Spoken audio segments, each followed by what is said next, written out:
രാംലീല മൈതാനിയിൽ എപ്പോഴാണ് സത്യപ്രതിജ്ഞ? പ്രധാനമന്ത്രി അടക്കം ഏതൊക്കെ പ്രധാനപ്പെട്ട ബിജെപിയുടെ നേതാക്കൾ ആ പരിപാടിയിൽ പങ്കെടുക്കുന്നുണ്ട്? ബൽറാം.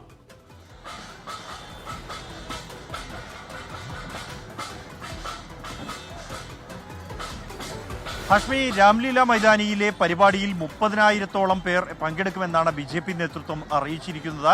11 മണിക്കാണ് ചടങ്ങ് നിശ്ചയിച്ചിരിക്കുന്നത്. അതിൽ സമയം 11 മണി ആയിരിക്കുന്നു. എന്നാൽ ചടങ്ങ് ആരംഭിച്ചു വരുന്നതേ ഉള്ളൂ. രേഖ ഗുപ്ത ഇപ്പോൾ വസതിയിൽ നിന്ന് ഇറങ്ങി വിവിധ ക്ഷേത്രങ്ങളിൽ ദർശനം നടത്തുകയാണ്. കശ്മീരി ഗേറ്റിലെ ഹനുമാൻ ക്ഷേത്രത്തിൽ ദർശനം നടത്തി ഇപ്പോൾ പുറത്തിറങ്ങിയതേ ഉള്ളൂ രേഖ ഗുപ്ത. അല്പസമയത്തിനകം തന്നെ ഈ രാംലീല മൈതാനിയിലേക്ക് അവർ എത്തും. പ്രധാനമന്ത്രി നരേന്ദ്രമോദി, ബി.ജെ.പി.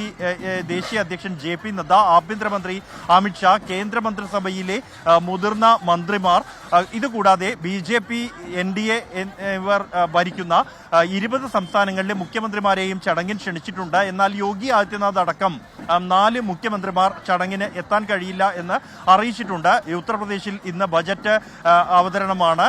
സമാനമായി ബജറ്റ് സമ്മേളനം പുരോഗമിക്കുന്ന മറ്റ് 3 സംസ്ഥാനങ്ങളിലെ മുഖ്യമന്ത്രിമാരും പങ്കെടുക്കുന്നില്ല. മറ്റെല്ലാവരും തന്നെ ഈ ചടങ്ങിൽ പങ്കെടുക്കും എന്ന് അറിയിച്ചിട്ടുണ്ട്.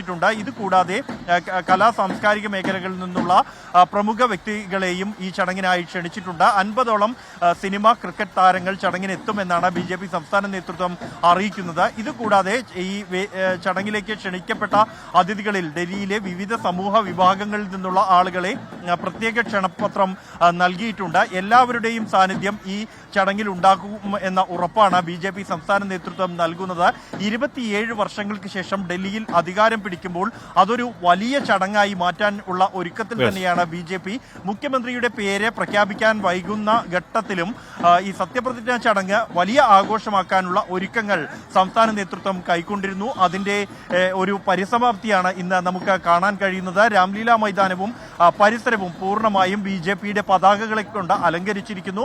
പ്രധാനമന്ത്രി നരേന്ദ്രമോദി, ആഭ്യന്തരമന്ത്രി അമിത്ഷാ, ദേശീയ അധ്യക്ഷൻ ജെ.പി. നദ്ദ എന്നിവരെ കൂടാതെ ബി.ജെ.പി. മുഖ്യമന്ത്രിമാരുടെ ചിത്രങ്ങൾ ഉൾപ്പെടെയുള്ളവ ക്രമീകരിച്ചിട്ടുണ്ട് രാംലീല മൈതാനിക്ക് 4 പുറവും. ഒപ്പമാണ് മറ്റ് വലിയ തോതിലുള്ള സാംസ്കാരിക ഘോഷയാത്രകളും അത്തരത്തിലുള്ള സമ്മേളനങ്ങളും വലിയ പെരുമ്പറകളും ഉൾപ്പെടുത്തിക്കൊണ്ടുള്ള ആഘോഷ പരിപാടികളാണ് ഒരുക്കിയിരിക്കുന്നത്. മഹിളാ മോർച്ചയുടെ ദേശീയ ഉപാധ്യക്ഷ മുഖ്യമന്ത്രി പദത്തിലേക്ക് എത്തുന്ന പശ്ചാത്തലത്തിൽ വനിതകൾ തന്നെയാണ് കൂടുതലായും ഈ പരിപാടിയിലേക്ക് നേരിട്ട് കാണാനായി എത്തിച്ചേർന്നിരിക്കുന്നത്. അതിശി എന്നിവർക്ക് പിന്നാലെ ഡൽഹിയുടെ 4ാമത് മുഖ്യമന്ത്രിയാകുന്നു. ബി.ജെ.പിയുടെ നിലവിലെ ഏക വനിതാ മുഖ്യമന്ത്രിയാകാൻ പോകുന്നു രേഖ ശർമ്മ. അങ്ങനെ തലസ്ഥാനത്തിന്റെ തലസ്ഥാന രേഖയാകാൻ പോകുന്നു അല്പസമയത്തിനകം രേഖ ഗുപ്ത.